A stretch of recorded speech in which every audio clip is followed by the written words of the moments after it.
Karibu tena kwenye mfululizo wetu wa heri za Yesu. Leo tunazungumzia heri wenye rehema, maana hao watapata rehema. Je, rehema ni nini? Na kwa nini ni muhimu katika maisha yetu? Hebu tujifunze pamoja. Rehema ni moyo wa huruma, kusamehe, kusaidia na kuonyesha upendo kwa wengine, hata wale waliotukosea.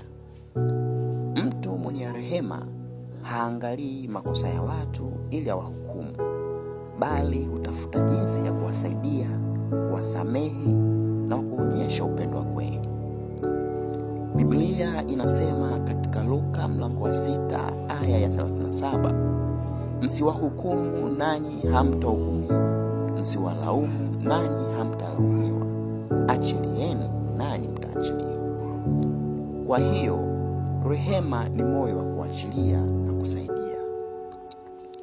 Katika ndoa, rehema ni msingi wa amani na upendo. Wakati mwingine mume au mke anaweza kukukosea, lakini badala ya kulipiza kisasi au kukasirika kwa muda mrefu, mtu mwenye rehema anachagua kusamehe. Ndoa nyingi huvunjika kwa sababu ya kukosa rehema. Kila mtu anang'ang'ania haki yake na kusahau kusamehe. Lakini Yesu anasema, heri wenye rehema, maana hao watapata rehema. Ukiwa na rehema kwa mwenzi wako, Mungu pia atakuhurumia na kukuonyesha neema. Katika familia zetu na marafiki, mara nyingi tunakoseana. Lakini mtu mwenye rehema husema, nimekusamehe, najua si rahisi, lakini kwa upendo wa Mungu najifunza kuwa mvumilivu.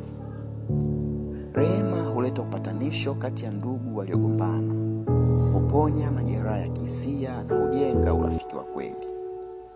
Biblia inasema katika Mithali mlango wa 11 na aya ya 17, mtu mwenye fadhili hufanya mema kwa nafsi yake mwenyewe, bali mtu mkatili huleta taabu juu ya mwili wake.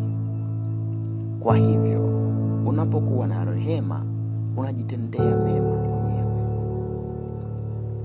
Katika biashara au mahali pa kazi, watu wenye rehema hufanya kazi zao kwa haki na huruma.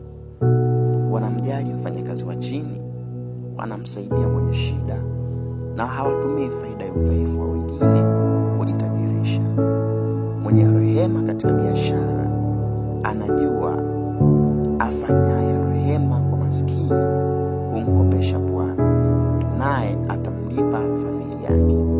Sawa na Mithali mlango wa 19 na aya ya 17. Kwa hiyo, ukiwa mwenye rehema unajiwekea hazina kwa Mungu.